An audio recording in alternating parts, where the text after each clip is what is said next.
Hello student, welcome to my channel way to education. ठीक है। और प्रीवियस लेक्चर में हमने देखा कि हम सुपर नोड एनालिसिस के थ्रू केसीएल लगा करके किसी भी सर्किट को कैसे सॉल्व कर सकते हैं। अब मैंने ये सोचा कि हमने नोडल एनालिसिस में दो टाइप्स के क्वेश्चन हमने ऑलरेडी डिस्कस कर लिए, और आज जो मैं डिस्कस करने वाला हूँ वो थर्ड टाइप का क्वेश्चन है। और अगर ये क्वेश्चन हम कर लेते हैं तो इसके अलावा आपको बेसिक इलेक्ट्रिकल इंजीनियरिंग में कोई भी ऐसा नोडल एनालिसिस का क्वेश्चन नहीं होगा जो आप सॉल्व नहीं कर पाएंगे। ठीक है। अब इस क्वेश्चन को अगर ध्यान से देखें तो यहाँ पर मुझे क्या फाइंड आउट करना है। मुझे यहाँ पर I1, I2, I3, I4, I5 सभी करंट जो ब्रांच में फ्लो हो रहे हैं उनकी वैल्यू निकालनी है। ठीक है। और जैसा कि आपको पता है नोडल एनालिसिस के थ्रू हम नोड पे वोल्टेजेस निकाल सकते हैं। तो अगर मैं नोड पे वोल्टेज निकाल लूँ तो मैं इजिली सभी ब्रांच करंट को निकाल सकता हूँ। बट अगर यहाँ पर मैं देखूँ तो अगर मैं नोड बी देखता हूँ, ये दिस वन, अगर यहाँ पे मैं नोड बी देख रहा हूँ और नोड सी देख रहा हूँ तो मैं क्या देख रहा हूँ कि नोड बी और नोड सी के बीच में एक 4 वोल्ट की सप्लाई कनेक्टेड है। ठीक है। अब ये क्वेश्चन जैसे हमने प्रीवियस क्वेश्चन में सुपर नोड कंडीशन में लिया था तो वहां पर ये रेसिस्टेंस कनेक्टेड नहीं था, ये रेसिस्टेंस नहीं था, वहां पर दो नोड के बीच में डायरेक्टली वोल्टेज कनेक्टेड थी, इसलिए हमें वहां पर करंट की वैल्यू नहीं फाइंड आउट हो पा रही थी। बट यहाँ पर हमें करंट की वैल्यू हम फाइंड आउट कर सकते हैं क्योंकि ये रेसिस्टेंस यहाँ पर लगा हुआ है। तो आइए देखते हैं इस क्वेश्चन को हम कैसे सॉल्व करेंगे। बेसिक प्रिंसिपल हमारा सेम रहेगा, उसमें हमारे कोई चेंजेस नहीं है। सबसे पहले हमें ये आइडेंटिफाई करना पड़ेगा कि यहाँ पर कितने इंडिपेंडेंट नोड्स है। तो अगर मैं यहाँ से देखूं तो बी एक इंडिपेंडेंट नोड है, ठीक है, और सी भी एक इंडिपेंडेंट नोड है, करेक्ट। और एक रेफरेंस नोड हमें एज्यूम करना पड़ेगा, और रेफरेंस नोड मैं नीचे एज्यूम कर रहा हूँ। जैसा कि मैं ऑलरेडी आपको बता चुका हूँ, हमें रेफरेंस नोड में वही नोड लेने में ज्यादा फायदा होगा जहां पर सारे एलिमेंट्स आकर के कनेक्ट हो रहे हो। तो अगर मैं नीचे का ये दोनों नोड देखूं, डी और ई, ये दोनों नोड सेम नोड है। क्यों? क्योंकि सेम पोटेंशियल पे। तो मैं एज्यूम करता हूँ कि यहाँ पर मैं एक रेफरेंस नोड ले रहा हूँ, और मैं एज्यूम कर रहा हूँ कि this reference node voltage V reference is equal to 0। तो मैंने एज्यूम कर लिया कि यहाँ का रेफरेंस वोल्टेज क्या है, 0 है, करेक्ट। अब देखिए मैं यहाँ पर केसीएल लगाऊंगा, ठीक है, नोड बी और नोड सी पर। ठीक है। और बहुत ही ध्यान से देखिएगा कि मैं वोल्टेज के साथ कैसे डील करूंगा, क्योंकि यहाँ पर सबसे इंपॉर्टेंट वोल्टेज के साथ ही डील करना है। तो अगर पहले मैं करंट मार्क कर देता हूँ, देखिए पहले से जो करंट दे रखा है वो ठीक है, वो करंट हमें न्यूमेरिकल सॉल्व करने में दिया। बट अभी हमें जो करंट एज्यूम करना है, जो हम लेते आ रहे हैं अभी तक, जैसे हमेशा हमने नोड से आउटवर्ड डायरेक्शन में करंट एज्यूम किया, तो यहां पर भी मैं नोड से आउटवर्ड डायरेक्शन में ही करंट एज्यूम करूंगा। और इसको आप ऐसे देख सकते हैं कि जो करंट में ये मैं एज्यूम कर रहा हूं वो I1 के अपोजिट में है, यानी जो भी वैल्यू निकलेगी वो I1 के अपोजिट में होगी, करेक्ट। इसी तरह से I4 हमारा सेम डायरेक्शन में, मैंने मान लिया यहाँ पर ये करंट। अब यहाँ पर भी मैं करंट आउटवर्ड डायरेक्शन में एज्यूम करूंगा, क्योंकि अब ऐसा नहीं है कि हम यहाँ करंट की वैल्यू नहीं निकाल सकते, अब हम यहाँ पर करंट की वैल्यू फाइंड आउट कर सकते हैं। तो सिंपल जैसे अभी तक हम करते आए, simply I am applying KCL at node B.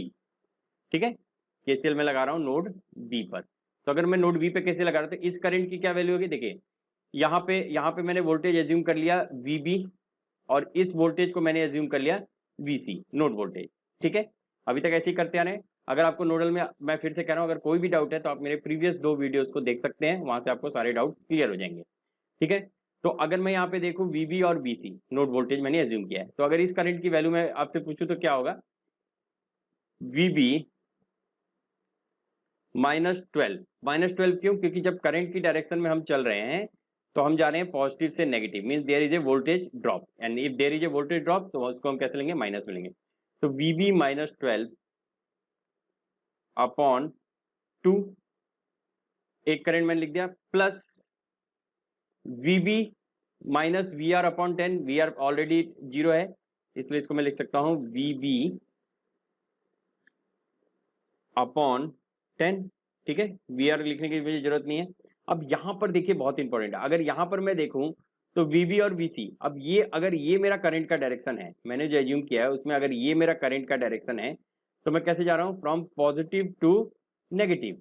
और आपको पता है अगर पॉजिटिव से नेगेटिव की ओर जा रहा हूं मतलब क्या है, there is a voltage drop, और अगर ड्रॉप हो रहा है इसका मतलब मुझे क्या लेना पड़ेगा, माइनस लेना पड़ेगा। तो मैं इसको कैसे लिख सकता हूं, प्लस VB, अब क्या लूंगा मैं, -4, ठीक है, माइनस VC अपॉन कितना रेसिस्टेंस है, 4, अपॉन 4, ठीक है, इसके लिए मैंने लिख दिया this is equal to 0, correct.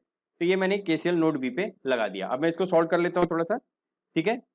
जैसे कि हम लेते हैं, तो अगर मैं इन दोनों का एलसीएम ले लेता हूँ यहाँ पर, तो पूरा एलसीएम आ जाएगा। अगर मैं मान लो 20 ले लेता हूँ, ठीक है, 20, तो ये आ जाएगा, this is coming out to be 10 VB minus 120 plus 2 VB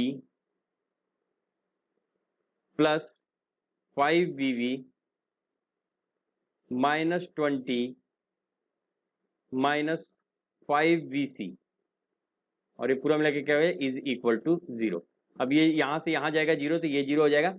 तो अगर मैं इसको सॉल्व करूं तो क्या आ जाएगा मेरा answer, this is coming out to be, देखिए VB 10 plus 2 12 plus 5 means this is 17 VB minus 5 VC is equal to 140, correct.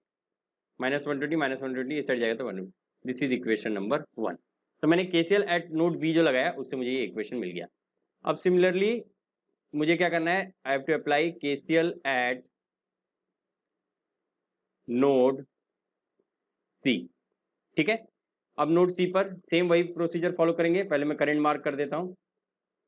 तो यहां पर भी मैं तीनों करंट को आउटगोइंग एज्यूम कर रहा हूं। ये भी करंट आउटगोइंग है, ये भी करंट आउटगोइंग है, और ये भी करंट आउटगोइंग है, ठीक है। ये आपको हमेशा ध्यान रखना है, आउटगोइंग ही। मैं आपको इसलिए बता रहा हूँ, देखो आप इनकमिंग भी लेंगे या कुछ और लेंगे काम चल जाएगा, लेकिन आउटगोइंग लेंगे, सिमेट्री मेंटेन करना चाहता हूँ और इजी रहे आपके लिए, एक ही मेथड रहे जिससे आप हमेशा फॉलो करो, ठीक है। तो वीसी का अगर मैं देखूं तो यहाँ पे अगर मैं लिखता हूँ तो क्या आ जाएगा, देखिए अब यहाँ से अगर मैं चल रहा हूँ, देखिए यहाँ से, देखिए यहाँ से अगर करंट की वैल्यू अभी जो मैंने एज्यूम किया है वो ऐसे एज्यूम किया है, ऐसे एज्यूम किया मतलब मैं इस वोल्टेज पे माइनस से प्लस की तरफ जा रहा हूँ। तो अगर मैं माइनस से प्लस की तरफ जा रहा हूँ मतलब वोल्टेज का राइज हो रहा है, वोल्टेज का राइज हो रहा है मतलब प्लस लूंगा। तो यहाँ पे इक्वेशन में कैसे लिखूंगा, VC plus 4 minus VB upon 4 plus VC upon 20 plus VC minus 8 upon 16, और ये कितना हो जाएगा, दिस इज इक्वल टू 0। सारे outgoing current is equal to 0। तो इसको भी हम सॉल्व कर लेंगे। तो सिंपली आई टेक एलसीएम यार। तो यहाँ पे मैं एलसीएम ले लेता हूँ 22 4 80 ले लेता हूँ मैं, ठीक है, 80 ले लेता हूँ। तो ये आ जाएगा 20 VC plus 80 minus 20 VB plus 4 VC plus 5 VC minus 40 and this is equal to 0, ठीक है। अब इसको अगर मैं सॉल्व करूंगा, इसको मैं सॉल्व करूंगा तो क्या आ जाएगा, this is 29 VC minus 20 VB is equal to minus 40, correct. This is equation number 2। तो अब हमारे पास वेरिएबल कितने हैं, 2, और इक्वेशन हमें 2 मिल गए, ठीक है। तो दोनों इक्वेशन को अब हमें सॉल्व करना है। तो पहला इक्वेशन क्या मिला, 17 VB minus 5 VC is equal to 140, और दूसरा मेरा आया 29 VC minus 20 VB is equal to minus 40, ठीक है, करेक्ट। अब मैं इसको इन दोनों इक्वेशन को, ये हमारा इक्वेशन नंबर 1 और ये equation number 2। So solving equation 1 and 2, solving equation 1 and 2, 1 and 2 को अगर मैं सॉल्व करता हूं तो यहां से क्या आ जाएगा, VB is equal to 9.82 volt, ठीक है, और VC की वैल्यू आ जाएगी, VC is equal to 5.4 volt, ठीक है। तो VB की वैल्यू मेरी निकल गई, VB की वैल्यू कितना है 9.82 वोल्ट, और ये कितना आ गया 5.4 वोल्ट, करेक्ट। अब जब हमने ये निकाल लिया तो हम कोई भी ब्रांच करंट यहाँ पे इजिली निकाल सकते हैं। अब देखिए मैं कैसे ब्रांच करंट निकालूंगा। सबसे पहले मैं I1 की वैल्यू देखता हूँ। अगर मैं I1 की वैल्यू देखूं तो यहाँ पे देखिए I1 का डायरेक्शन कैसे दिया है, ऐसे दिया है, मतलब this is at higher potential and VBS lower potential, और आ भी रहा है ये 12 से ये छोटा है, इसलिए करंट का डायरेक्शन ऐसे होगा। ठीक है, तो अब हमें पता है कि I1 का डायरेक्शन कैसे है, तो I1 का डायरेक्शन हम डायरेक्टली लिख सकते हैं I1 is equal to 12 minus 9.82 upon 2, तो ये वैल्यू कितना आ जाएगा 1.09 एम्पियर। करेक्ट, ठीक है। अब I2 की वैल्यू कैसे निकलेगी, I2 क्या है, I2 is equal to, I2 कहां पे है, I2 is this one. Correct, अब यहां पे हमें क्या करना है, I2 की वैल्यू निकालनी है। तो अब सबसे पहले देखिए मैं ऐसी भी मान सकता हूं ऐसी मान, बट हम जो डायरेक्शन दिया हुआ है उसकी तरह मानते हैं, तो उसके अकॉर्डिंगली VC की वैल्यू क्या आ जाएगी, VC की वैल्यू 5.4। यहाँ पर ये कितना है वैल्यू हम कैसे निकालेंगे, I2 की वैल्यू के लिए VC की वैल्यू है, VB की वैल्यू हमें पता है, तो I2 इज इक्वल टू, आप यहां से चलेंगे VC, पहले यहां से चलते हैं, VC की वैल्यू कितनी है 5.4, डायरेक्शन के करंट के अलॉन्ग चल रहे हैं 5.4, फिर इसी डायरेक्शन में देखिए I2 का डायरेक्शन क्या है, ये है, इस डायरेक्शन में हम चलेंगे, फिर 5.4, और यहाँ पे हम क्या हुए -2 प्लस गए, मतलब वोल्टेज का राइज हुआ मतलब प्लस लेंगे, तो 5.4 प्लस 4 माइनस 9.82, ये क्या हो गया टोटल वोल्टेज अपॉन 4। बिल्कुल ही आपको इस चीज का ध्यान रखना है, अदरवाइज आप गलती हो जाएगा। तो this is coming out to be minus, तो माइनस 0.105 एम्पियर। तो माइनस साइन यहाँ पे क्या रिप्रेजेंट कर रहा है कि जो I2 का डायरेक्शन हमने एज्यूम किया हुआ है, जो दिया हुआ था ऐसे, वो एक्चुअली में ऐसे नहीं है। I2 का डायरेक्शन कैसे ऐसे है, this is the direction of I2। ठीक है, तो कोई बात नहीं, जो डायरेक्शन दे रखा है उसके अकॉर्डिंगली I2 की वैल्यू क्या आ रही है, माइनस आ रही है। अब अगर I3 की वैल्यू हम कैलकुलेट करते हैं तो क्या आएगा, I3 इज इक्वल टू, देखिए I3 कहाँ पे है, ये है। अब I3 में 8 बड़ा होगा और ये छोटा, तो 8 माइनस VC इज 5.4 अपॉन 16, तो this is coming out to be 0.162 ampere. Correct, ये हमने निकाल लिया I1 I2 I3।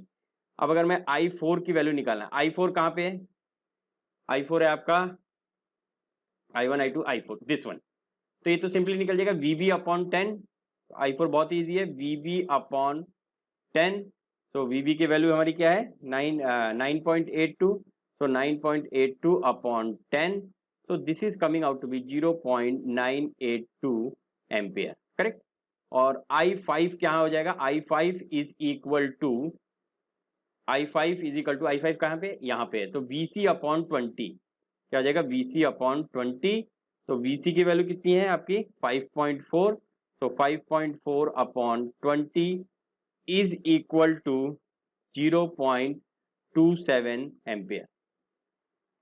ठीक है, तो इस तरह से हमने बाय यूजिंग नोडल एनालिसिस सारे ब्रांच करंट को फाइंड आउट किया।